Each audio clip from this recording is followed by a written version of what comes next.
Is that specifically on marketing spend? Like, should you be marketing during the time that you are coming to product market fit? What do you mean by marketing?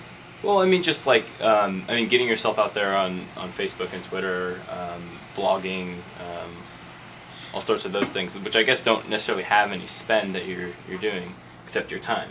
But Well, your right. time is money. Except so. your life force, yeah. Yeah. So right. No, I mean, so this is really tricky because in a classical company, there's a thing called a marketing department, which is this beast that does certain activities because that's what the marketing department does. What are the activities? They buy advertising, they talk to the press, they run the social media campaign, they maybe run the company blog. I don't know what else does the marketing team do. Sometimes they write product specification documents that they hand to engineering. Sometimes they run trade shows. I mean, it's assumed that these activities have some relationship to each other because they're all done in the beast we call the marketing department. Now, having a marketing department, having departmental structure in a startup, I think is basically suicide. So don't do that. And then, therefore, like once you obliterate that, then you ask, like, is there such a thing as marketing? Like, is that actually a category that makes any kind of sense? And I think the answer is absolutely not. The artificial distinction between product and marketing is really silly. So, for example, in some businesses, buying advertising is an integral part of what I call the engine of growth for that company. So, take for example, what you're just selling a device. What's the simplest e-commerce type business you have, right? You're just selling something on the web, and it costs $25, and you buy Google AdWords and you advertise online, on a CPA or CPM basis, trying to get people to come to your site and buy your product. Now, in that kind of company, marketing is performing one of the most important product functions, which is to inform new customers about the product and get them into the company's, e-commerce flow. And in order to understand how such a company will grow, you really only have to know two things. What is the cost to acquire a customer? And then how much money do we make per customer? If we cost $1 but we make $1.10, we will grow at a 10% compound interest rate. If we make $1 and costs us $1.10, then we will shrink at a 10% compounded. I mean, it's like very simple. So that situation, anything you can do to optimize your marketing spend is really valuable. But let's say you're in that company. If you have a marketing department, God forbid, your marketing budget is going to include not just the dollars you spend on Google AdWords, it's also going to include the money you pay to your PR firm. Well, what does that have to do with your product?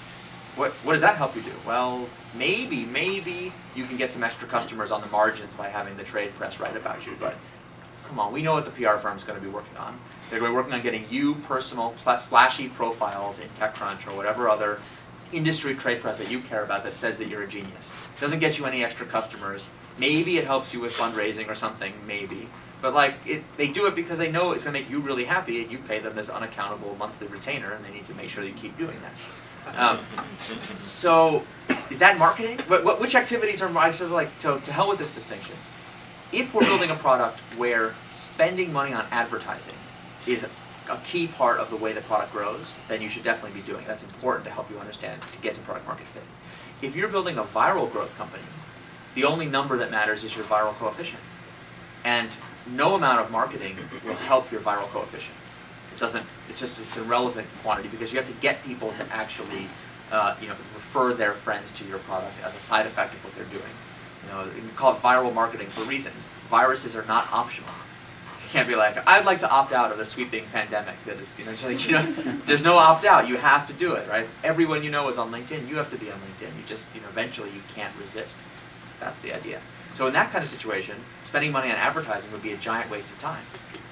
Now it's true that eventually those companies, when they grow up, start to buy advertising. Facebook will eventually buy advertising. We used to say Google will never buy advertising, and lo and behold, they're taking out Super Bowl ads now. Because eventually you want to do brand building. Even you build a marketing department, and your marketing department has a checklist of things that you're supposed to do, and one of the things is buy advertising, and they will eventually do it. That's the fate of all companies as they grow, but startups shouldn't be mimicking that behavior. So only the marketing activities that directly help you assess whether you're getting to product market fit, with the following caveat. If your goal, for whatever reason, is to engage in some kind of partnership with an investor, a strategic acquirer, you're trying to sell the company, you can use PR to help you in those negotiations because it can be very helpful.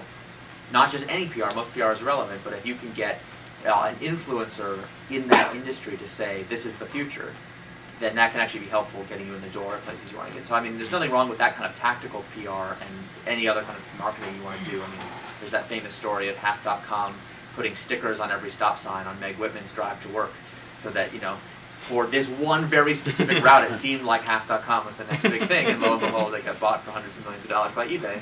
Probably unrelated. But you know, so like those kind of tactics are helpful when you have a very specific goal in mind. But doing it as a general brand building exercise, as a general ego stroking thing, I think is a gigantic distraction, and I would say definitely do not do. Thank you. No problem. Ries. Earlier you said MVP is whatever you have to do to test an assumption. If you're, say, a founder is debating what features should go into the MVP. Hypothetically speaking. Hypothetically speaking. what are strategies to really figure out what your assumptions are and what features should and shouldn't be included in an MVP? Well, I already know that you have too many, so that's your first issue. I mean, there are some pretty good frameworks out there. You know, there's the business model canvas, school of thought, which is just a particular way of visualizing what the assumptions are. There's also a lot of business strategy theories that can be helpful. I really like the theory of disruptive innovation, so that's Clay Christensen's whole world, and he actually has a book applying it to healthcare in particular, which I'm sure you guys are familiar with. I think it's really great. It sounds great to me because I'm not in healthcare. I have no idea if it's true, but it sounds really good. So if you need help with that kind of stuff, with what's your strategy fundamentally, what are the key beliefs, those theories can be helpful. But I would be absolutely stunned if that was your problem. I find it very hard to believe that you don't know what assumptions you're making, what your strategy is. It's much, much more likely that either A, you can't agree with your co-founders about what your strategy is, which is, don't feel bad. It's easy to agree on what the product is. It's quite hard to agree on why we're building this product, because you don't have enough facts to have any kind of intelligent opinion about it. So my speculation, just as good as your speculation, and the only way to resolve arguments at that stage is who's a better oratician, you know, who has better rhetoric. But like, is entrepreneurship a rhetoric contest? Last time I checked. So you either can't agree about it, or you just don't have enough, have not yet developed the judgment for what's important, which is very common, especially if you're either a first-time entrepreneur or first time in a new market. Here's the thing. In either of those two cases, there's nothing you can do at the whiteboard to solve your problem. This is my belief. You can sit in your office and argue till you're blue in the face. I can't tell you how many hours of my life I have spent arguing with my co-founders about what features were absolutely, positively essential and which ones we could live without. And I wish I could have every single one of those hours back, because I now believe they accomplished absolutely nothing. So the key is, can we get to any MVP at all where we can make any kind of collective prediction about what's supposed to happen, so that we can take our arguments about from the land of opinion and into the land of fact. So like something as simple, even if you can't agree on anything else, probably you can agree on, we think, if I waved a magic wand and I gave you your product finished at the end of your product development, like it's completely done and it works perfectly, what would you do next? Usually we can agree on that. It's like, oh sure, I would sell it to so-and-so. It's like, really, tell me the name. So-and-so would buy it from you? Definitely, they would absolutely want to have it. How much would they want to pay you for it? Oh, it's so great that they would pay any amount of money. It's like, okay, any amount of money. And when would they want it? Oh, they got to have it yesterday. It's like, they got to have it yesterday. And then it's like, excellent, now we have a really good experiment we could run. Let's go call so-and-so, tell them we have this thing, it's amazing, and ask them if they would like it. Now, this is really different than asking them what they think about it. We're calling them up and saying, I would like to sell you this widget for $1. Would you like to give me $1 out of your wallet right now? As a behavior test.